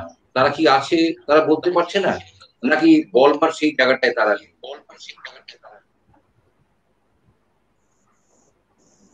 এটা বলে তোমাদের মানিক বন্দ্যোপাধ্যায় ছুটে বেড়াচ্ছে, ঋত্বিককে দেখি অস্থির ভাবে এরকম ভাবে ঘুরে বেড়াচ্ছে, অস্থিরতা তার মধ্যে। ওদিকে সারদ দর্শন মান্টুকে দেখেছি এরকম ভাবে, ব্যক্তিগত বিশ্বাসকে আমরা দেখেছি। আমরা তো অনেক মানে নিশ্চিন্তে নির্বুদ্ধ জীবন আমরা কাটাচ্ছি, লেখালেখি রয়েছে, কোনো আমাদের কোনো দায়বদ্ধতা নেই, সমাজের মধ্যে কোনো দায়বদ্ধতা নেই, আমাদের মধ্যে কোনো রাজনীতি নেই এই অর্থে জানিয়ে চাই তার কিন্তু ভূমিকা কিন্তু আজকে আমরা দেখতে পাই না। যাই হোক, একটা কথা আছে মনোবিদ্যা বলেন সমস্ত কথা হ্যাঁ আর না, মানে মানুষ হচ্ছে বুদ্ধিমান মানুষ বলেই মানুষের মধ্যে অস্বাভাবিকতাটা থাকে, এটা অন্য কোনো প্রাণীর মধ্যে দেখতে পাওয়া যায় না। কিন্তু মানুষ সবসময় হ্যাঁ এবং না এর মধ্যে দিয়ে উত্তর করবে। ঈশ্বর আছেন, হ্যাঁ একদল বলে উঠলো, আরেকদল বলে উঠলো যে না। হ্যাঁ না মধ্যে দিয়ে মানুষ তার উত্তর খোঁজে, মানুষ নিজে হচ্ছে একটি অস্বাভাবিক প্রাণী। এটা যারা মনোবিদদের এই ধারণা, এই কথা তাদের। তো যাই হোক, তো এখন এটা নিয়ে আমি অন্য কিছু উত্তর পাওয়ার কথাও বলছি না, অবস্থাটা কিন্তু আজকে এই জায়গায় এরকম আমার মনে হয়। সত্যি আজকে আমরা খুব নিরুপদ্র নিশ্চিন্তে আমরা যাপন করছি, আমরা জানি অনেক কিছুই কিন্তু আমরা বলি না, করি না, নামি না।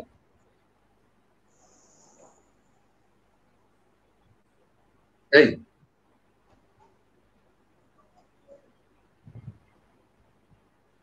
একটা বিষয় তো সময় হয়ে গেল অনেক, প্রায় 1 ঘন্টা 20 মিনিট আমরা অতিক্রম করে ফেলেছি। তো অনুষ্ঠানের টাকা তো সময় থাকে, এটা তোমার হাতে, তুমি এটাকে তোমার হাতে, আমাদের হাতে কিছু নেই, পেন্সিলও নেই। না সেটা ঠিক আছে, একটা সময় বাধা রয়েছে মানে আমরা নিজেরাই না, সেই জন্যই বলছি যে একটা কোথাও গিয়ে শেষ করতে হবে না। এই আমরা এরকম ভাবে বললে তো শেষ হবে না, এটা আলোচনা। সেটাই আমার মনে হয় কবিতা পাঠের মধ্যে দিয়ে আমরা শেষ করি, শহীদুল আর বিপ্লব একটা করে লেখা পড়ুক, তারপর আমরা শেষ করি। তাহলে আপনিও পড়েন, বা যদি একাধিক লেখা পড়ে। শহীদ পড়ো। আচ্ছা আমি পড়বো। রাহুল যদি ফিরে আসে, রাহুলকেও পড়তে হবে।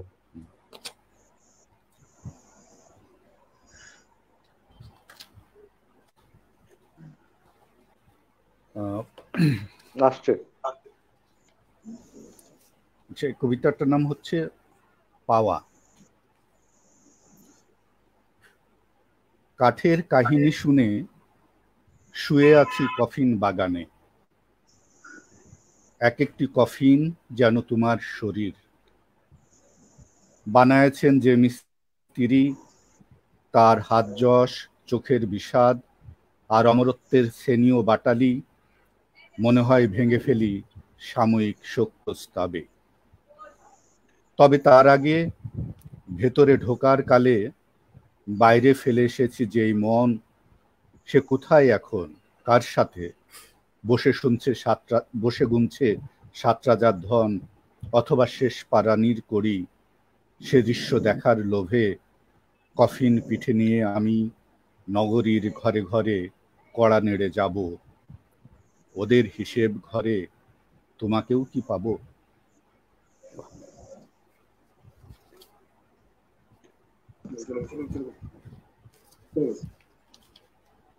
আচ্ছা, আমি শেষ কবিতা পড়ি আমার দিক থেকে। কবিতাটির নাম হচ্ছে বাঁচা। একটা কবিতাটার নাম মরাও হতে পারতো, কিন্তু বাঁচা। কোথাও ফুটছে আজও নদী শাসনের চাবি, কোথাও ফুটছে আজও নদী শাসনের চাবি। আমি তার গন্ধ শুকে শুকে মাছ হয়ে উঠে আসি তোমার থালায়। তুমি তো মাথাটি ভেঙে খাও চুপে চাপে, অথচ কণ্ঠায় আঙুল ঢুকিয়ে বের করে আনো রূপকথা হারানো আংটিটি। আঁচলে মুছে নিয়ে গিয়ে স্বামীকে দেখাও, ফিরে এসে দেখো থালা ভরে গেছে স্নেহ ও রক্তে। নদী থেকে সামান্য দূরে ঘুরে ফিরে মরে বেঁচে আছি আমি এমন শর্তে।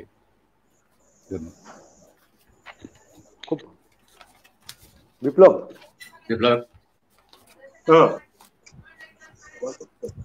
বিপ্লবের লেখার মধ্যে দিয়ে আমরা শেষ করবো। বিপ্লব পড়ুক, বিপ্লব পড়ুক, এর মধ্যে যদি রাহুল যদি আসে, হ্যাঁ তাহলে তো ওকে দিস, রাহুলকে দিস। আসছে।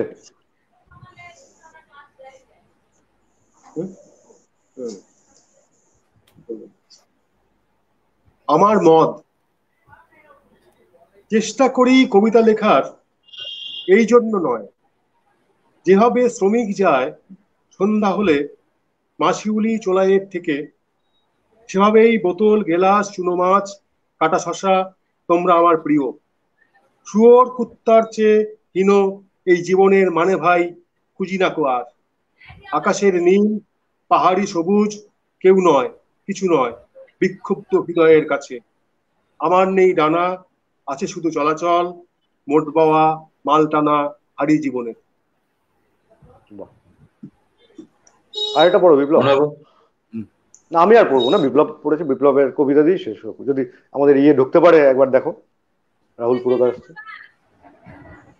কবি মনে হয় এই কবিতা লিখছে এক ক্লান্ত দেবদূত। আসন্ন সন্ধ্যার ছায়া তার ভবনে পড়েছে, তাই এত শান্ত ধীর জীবন যেতেছে চলে। রেল লাইন পেরিয়ে ওপারে মেঘের সূর্যের দেশে, সাপের স্বপ্নে ঘেরা সব রাতে, বিষের থলিতে যেন চুমু খেতে চায় তার ভেতরে ফুটন্ত এক আগ্নেয়র তাপ। বলে যাবে মোমের মুক্তি, অন্য এক আকাশ তবুও পাবে।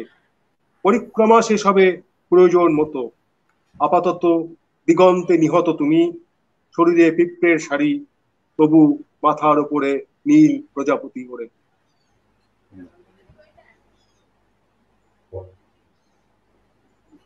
রাহুল ঢুকতে পারলো না, আমরাও প্রায় 1.5 ঘন্টা মতো আমাদের প্রোগ্রাম হয়ে গেল, প্রায় 1.5 ঘন্টা হয়নি। আমরা শুভ সন্ধ্যা দিয়ে শুরু করেছিলাম, এখন শুভ রাত্রি দিয়ে শেষ করতে হবে।